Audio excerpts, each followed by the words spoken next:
Hello everyone, আবার নতুন একটা মিনি ব্লগ নিয়ে চলে এসেছি। ছিল আসার সময় লাস্ট মুহূর্ত মাসির সাথে কাটানোর। খুব কান্নাকাটি করছিল, আমি সেই জন্য ভয়েসটা মিউট করে দিয়েছি। ও কথা বলার মতো সিচুয়েশানে ছিল না। ওকে আমরা বারবার বোঝানোর চেষ্টা করছিলাম যে কান্নাকাটি করলে হবে না, আবার তোমরা যাবে আমরা আসবো, এইভাবেই হতে হবে। মেশোর ছবি।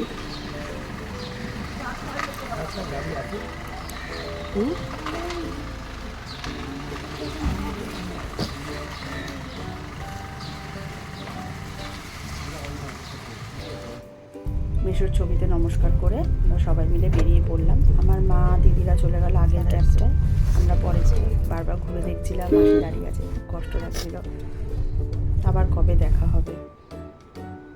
এত কিছু আনন্দ, স্মৃতি, মুহূর্ত সব কিছু একটা ব্যাগে ভর্তি করে নিয়ে, মনের ব্যাগে ভর্তি করে নিয়ে আমরা এয়ারপোর্টের উদ্দেশ্যে বেরিয়ে গেলাম। মাসির বাড়ি থেকে এয়ারপোর্ট যেতে লাগে মোটামুটি 1.5 থেকে 2 ঘন্টা, যার জন্য আমাদের একটু তাড়াতাড়ি বেরাতে হলো। এয়ারপোর্টে পৌঁছতে পৌঁছতে সন্ধে হয়ে গেল। আমার দিদিরা যেহেতু আগে বেরিয়েছিল, ওই যে আমার দিদি দাঁড়িয়ে আছে ট্রলি নিয়ে, যেহেতু আগে বেরিয়েছিল ওই জন্য ওর আগে পৌঁছে গেছে। আমাদের আসার টিকিট ছিল স্পাইস জেটে। আমরা ঘন্টাখানিক বসার পরে চেকিং হওয়ার পরে আমরা মোটামুটি বাস ধরে স্পাইস জেটের কাছে চলে আসলাম। এবার আস্তে আস্তে সবাই ফ্লাইটে উঠে যাব।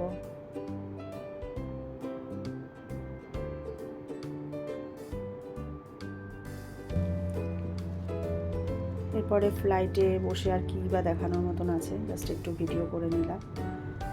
মোটামুটি 1 ঘন্টা 14 মিনিটের মধ্যে আমরা পৌঁছে গেছি কলকাতায়। খুব বেশি সময় নেয়নি, আরও বেশি টাইম দেওয়া ছিল কিন্তু টাইম খুব অল্পতেই পৌঁছে দিয়েছিল।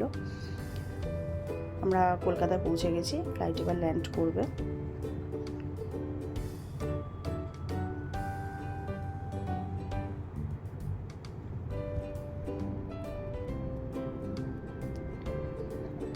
এই ফ্লাইট ল্যান্ড করে গেছে, এই যে ল্যান্ড করে গেল। এবার আমরা সবাই একে একে ফ্লাইট থেকে নেমে যাব। নেমে গিয়ে আবার বাস নিয়ে সোজা চলে যাব এয়ারপোর্টে।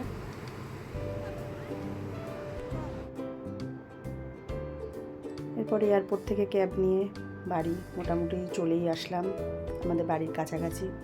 তাই এই ছিল আমার ছোট্ট একটা ব্লগ, বাড়িতে আসার পর্বটা। তোমাদের যদি আমার এই ব্লগগুলো ভালো লেগে থাকে, like, comment, share and subscribe তো করবেই, কিন্তু প্লিজ কমেন্ট বক্সে একটু লেখো আমার কথাগুলো তোমাদের ভালো লাগছে কি না, আমার এডিটিং ঠিকঠাক হচ্ছে কি না, বা আমার ভিডিও আমি ঠিকঠাক করতে পারছি কি না।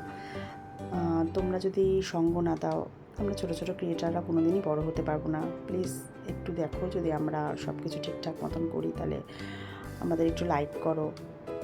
আর এই রইল কিছু ছবি ওখানে। আবার কাল থেকে শুরু হয়ে যাবে নতুন রুটিন, নতুন সব কিছু। আমি হয়তো কদিন একটু ভিডিও দিতে পারবো না, কারণ আমার তো হসপিটালের একটা ব্যাপার থাকে, সেই জন্য আমি কদিন ঠিকঠাক মতো ভিডিও দিতে পারবো না। আবার সব কিছু ঠিকঠাক মতো সেট আপ করে নিয়ে আবার নতুন ভিডিও দেবো। আর এসে তো অনেক কাজকর্ম থাকে, ভিডিও করার মতন হয়তো পরিস্থিতি থাকবেও না। আমি আবার নতুন ভিডিও করে আবার আমি আপলোড করব।